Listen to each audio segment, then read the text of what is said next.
அண்ணா 100 நாள் வேலை வாய்ப்பு திட்டத்தை பத்தி நல்ல ஒரு கேள்வி கேட்டீங்கண்ணா, நான் பதில் சொல்றேங்கண்ணா. அண்ணா, தமிழ்நாட்டை பொறுத்த வரைக்கும் சில டீடைல்ஸ் நான் கொடுக்குறேங்கண்ணா, நல்லா எழுதி வச்சுக்கங்கண்ணா. எந்த அளவுக்கு ஃப்ராடுத்தனம் இங்க இருக்கக்கூடிய திராவிட முன்னேற்ற கழகத்தினுடைய ஆட்சியாளர்கள் செய்யறாங்க அப்படிங்கிறத, எந்த அளவுக்கு ஃப்ராடுத்தனம் பண்றாங்க நீங்க பாக்கணுங்கண்ணா. ஆனா அதாவது நான் சொல்றது நல்லா கேட்டுக்கண்ணா, தமிழ்நாட்டை விட பின்தங்கிய மாநிலங்கள் இந்தியாவில் நிறைய இருக்குங்கண்ணா. தமிழ்நாட்டை விட கிராமப்புற மாநிலங்கள் நிறைய இருக்குங்கண்ணா. தமிழ்நாட்டை விட கிராமப்புற மாநிலங்கள். இன்னைக்கு இந்த 100 நாள் வேலை வாய்ப்பு திட்டம் நாம ஆட்சிக்கு வந்த பிறகு எல்லா மாநிலங்களுக்கும் கொடுத்திருக்கக்கூடிய நிதி நான் படிக்கிறேங்கண்ணா. ஆந்திராவை பொறுத்த வரைக்கும், ஆந்திர பிரதேச பொறுத்த வரைக்கும் 2021-22 மேடம் நான் சர்க்குலேட் பண்றேன், நீங்க நோட்ஸ் பெருசா எடுக்க வேண்டாம், உங்களுக்கு அந்த டேட்டா கைக்கு வந்துடும். 21-22, 22-23, 23-24, 24-25 4 வருஷங்கண்ணா. 4 ஆண்டுகள் ஆந்திராவுக்கு மொத்தமாக நாம் கொடுத்திருப்பது 30,063 கோடி.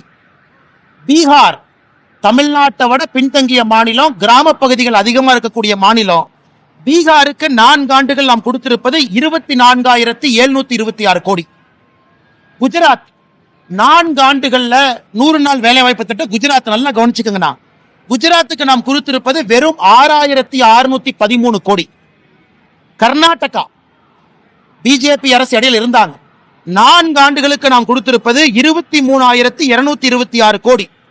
கேரளாவிற்கு 13,000 கோடி. மத்திய பிரதேஷ் தமிழ்நாட்டை விட பின்தங்கிய மாநிலம் 26,000 கோடி. ஒரிசா 18,000 கோடி.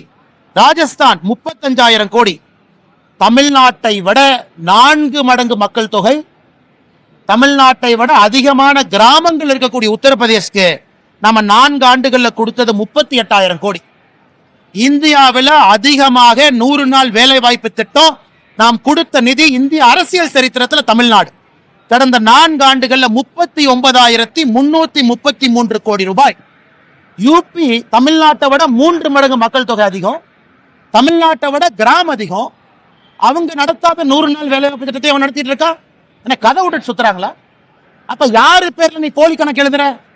யூபியில 23 கோடி மக்கள், 24 கோடி. யூபியில 38,687 கோடி. தமிழ்நாட்டில் 8 கோடி மக்கள் தொகை. தமிழ்நாட்டில் எவ்வளவு காசு வாங்கியிருக்காங்க? 39,338 கோடி. இதை கனிமொழி அக்கா பார்லிமெண்ட்ல பேச மாட்டாங்களா? நான் டேட்டா உங்களுக்கு இப்ப முடிச்சோன்னே கொடுக்குறேன், டேபிள் போட்டு. அது மட்டும் இல்லைங்கன்னா, தமிழ்நாட்டுக்கு கொடுத்திருக்கக்கூடிய 100 நாள் வேலை வாய்ப்பு திட்டத்தினுடைய நிதி என்பது மகாராஷ்டிரா, தெலங்கானா, சத்தீஸ்கர் 3 மாநிலத்தை சேர்த்துனாலும் தமிழ்நாட்டினுடைய நிதியை விட குறைவா வாங்கியிருக்கிறாங்க. என்ன நியாயம் இது? அதுக்கு அடுத்தது பாருங்க, மொத்தம் கிராம பகுதி மக்கள் தொகை. கிராம பகுதி மக்கள் தொகை அக்கா கேட்பாங்க, இந்து அக்கா, அண்ணா நீங்க இப்படிலாம் சொல்லக்கூடாது, கிராம பகுதி ப்ரொபோர்ஷனேட் சொல்லுங்க. ஆந்திரால கிராம பகுதி மக்கள் தொகை பீகார்ல 9%, மத்திய பிரதேஷ்ல 5%, உத்தரப்பிரதேஷ்ல 15%, தமிழ்நாட்டில் 3.7 கோடி. 8 கோடியில 3.7 கோடி. உத்தரப்பிரதேஷ்ல 23 கோடியில 15 கோடி கிராமப்புறம். 23 கோடி மக்கள் தொகையில 15 கோடி கிராமப்புறம், அவன் 38,000 கோடி. 8 கோடி மக்கள் தொகையில 3.7 கோடி கிராம மக்கள், ஆனா நான் 39. அப்ப இடையில எவனோ பணத்தை சாப்பிட்றான். Clear, data clear. அப்ப இடையில எவன் பணத்தை சாப்பிட்றான்னு இப்ப தொலைட்டு இருக்கோம். இடையில பணத்தை சாப்பிட்றான்னு தூக்கணும். இந்த போலி கணக்கு, வராதவங்க பேர்ல கணக்கு, திமுக கூட்டத்துக்கு குரூப்பா கூட்டிட்டு போய் கணக்கு, அதெல்லாம் 100 நாள் வேலை வாய்ப்பு திட்டம், பஸ்ல கூட்டிட்டு போறது, அதெல்லாம் மாட்டி டாஸ்மார்க் ஊழலை விட மிகப்பெரிய ஊழலாக தமிழ்நாட்டில் 100 நாள் வேலை வாய்ப்பு திட்டம் மிகப்பெரிய ஊழலா இருக்கு. ஆனா இதுல திமுகவுடைய பஞ்சாயத்து பிரசிடென்ட் ஜெயிலுக்கு போவான். அவங்க எல்லாம் கட்டி வைக்கணும்னா திகார் மாதிரி 4 ஜெயில் கட்டணும். கோயம்புத்தூர் பஞ்சாயத்து பிரசிடென்ட்ல இதுல ஏறு, இந்த ராமநாதபுரத்துக்காரன்லாம் இதுல போ, இந்த பக்கமெல்லாம் இங்க போ, சென்னைக்காரன்லாம் இங்க வந்துரு. திமுகவுடைய பஞ்சாயத்து பிரசிடென்ட் எழுதின போலி கணக்கு டாஸ்மார்க் ஊழலை விட பல மடங்கு இந்த கணக்கு இருக்கும். இந்த டேட்டாவை உங்களுக்கு நான் சமர்ப்பிக்கிறேன், பத்திரிகை நம்பர் பாருங்க. அடுத்தது மேடம் நீங்க சொல்லுங்க, இன்னைக்கு 100 நாள் வேலை வாய்ப்பு திட்டத்துல நம்ம எல்லாருக்குமே புரிதல் இருக்கு. சம்பளம் ஒரு பர்சன்டேஜ், சம்பளம் 1% வேலைக்கான மெட்டீரியல், இது ரெண்டுமே மத்திய அரசு கொடுக்குறாங்க. உதாரணத்துக்கு நான் ஒரு டேங்க் கட்டுறேன் அல்லது ஒரு குலை வெட்டுறேன், 100 ரூபாய் செலவுனா இன்னைக்கு 60-40 இருக்கும். அந்த டேங்க் வெட்டும் பொழுது சம்பளம் எவ்வளவு சதவீதம் கொடுக்கிறோம்?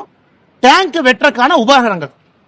தமிழ்நாட்டில் இன்னைக்கு நிலுவையில் இருக்கக்கூடிய சம்பளம் 87% மொத்த காஸ்ட்ல 87% சம்பளம் பாக்கினா அது 60-40 தான் இருக்கணும். அப்ப 87% சம்பளம் பாக்கினா நீ போலி கணக்கு எழுதுற. நீ போலி கணக்கு எழுதுறதுனால வேஜ் பில் அதிகமாகுது, மெட்டீரியல் பில் அதிகமாகல. இதையெல்லாம் நான் மத்திய அரசுக்கு கடிதமாக ஆதாரபூர்வமாக ஈரோட்ல ஒரு பஞ்சாயத்து எடுத்து ஒரு பஞ்சாயத்துல மட்டுமே நடக்கக்கூடிய தவறுகளை நான் கடிதம் எழுதிட்டேன். இந்த கேள்வி நீங்க கேட்ட பிறகு ரிலீஸ் பண்ணுங்கிறதுக்காக வெயிட் பண்ணோம். இப்ப ட்விட்டர் பக்கத்துல 1 மணி நேரத்தில் இந்த டேட்டாவை போட்டோம். அதனால் எங்களை பொறுத்தவரை மத்திய அரசு ஒரு சிறப்பு அதிகாரிகள் குழுவை போட்டு தமிழ்நாட்டுல 39,000 கோடி ரூபாயும் ஆடிட் பண்ணி இந்த பெருச்சாளிகள் எவன்லாம் பணம் திருண்டானோ 4 சிறைச்சாலையை மத்திய அரசினுடைய பணத்துல கட்டி அந்த 4 சிறைச்சாலையை நப்பிட்டு தான் அடுத்த பைசா கொடுக்கணும்.